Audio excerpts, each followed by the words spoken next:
মাথার ওপর কড়া রোদ, অসহনীয় তাপমাত্রার মধ্যেই কাজ করে যাচ্ছেন শ্রমিকরা। পরিবারের জন্য খাবারের যোগান দিতেই এই হাড়ভাঙা পরিশ্রম।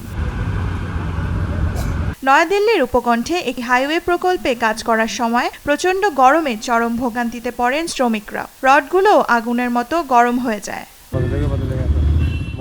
তাপমাত্রা বাড়ার সঙ্গে সঙ্গে লোহার রডগুলো অনেক গরম হয়ে যায়, তাই আমাদের কাজ করতে অনেক কষ্ট হয়। তবে কিছু করার নেই, পেটের দায়ে কাজ করতেই হবে। গেল সপ্তাহে দিল্লির নাজাফগড় এলাকায় 48 ডিগ্রি সেলসিয়াস তাপমাত্রা রেকর্ড করা হয়, যা এবছরের সর্বোচ্চ তাপমাত্রা বলে জানিয়েছে আবহাওয়া অধিদপ্তর। এদিকে পাকিস্তানের লাহোরেও চলছে তীব্র তাপপ্রবাহ। পুরো শহর জুড়ে দেয়া হয়েছে দাবদাহের পূর্বাভাস। অসহনীয় গরমে হাঁসফাঁস অবস্থা বাসিন্দাদের।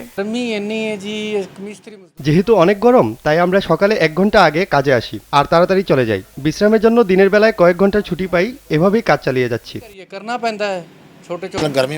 কাজ শেষে বাড়ি ফেরার পর রাতে ঘুমানোর সময় লোডশেডিং হয়, তাই পর্যাপ্ত ঘুম হয় না। মাঝে মধ্যে ছাদে চলে যাই, কিন্তু সেখানেও অনেক গরম লাগে আর প্রচুর মশা কামড়ায়।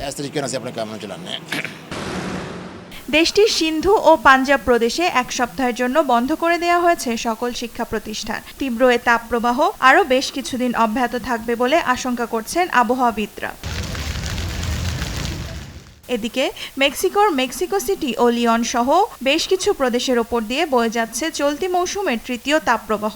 গেল সপ্তাহেই দেশটিতে শেষ হয়েছিল 2য় তাপপ্রবাহের প্রভাব। 1 সপ্তাহ যেতে না যেতেই আবারও শুরু হয়েছে দাবদাহ। এরই মধ্যে 9টি প্রদেশের তাপমাত্রা আগামী কয়েকদিনের মধ্যে 45 ডিগ্রি ছাড়িয়ে যাবে বলে পূর্বাভাস দেওয়া হয়েছে।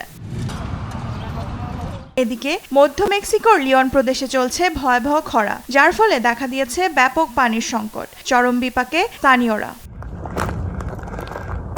অতিরিক্ত গরমে অতিষ্ঠ বাসিন্দারা সবাই একসাথে শহরের কেন্দ্রস্থলে জড়ো হয়েছেন বৃষ্টির জন্য প্রার্থনা করতে।